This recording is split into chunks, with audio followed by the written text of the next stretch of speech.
Hey guys, in this video I will show you how to install DAZN on FireStick. Alright, let's begin.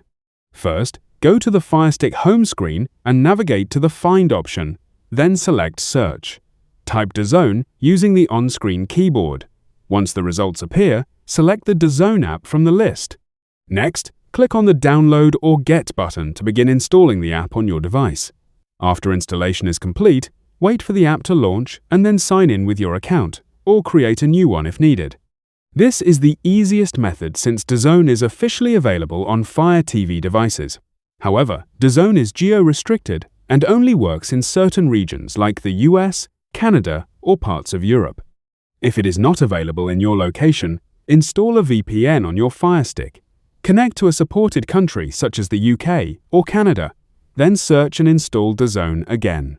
So that's basically how you can install DAZN on FireStick. That's it for this video. Thanks.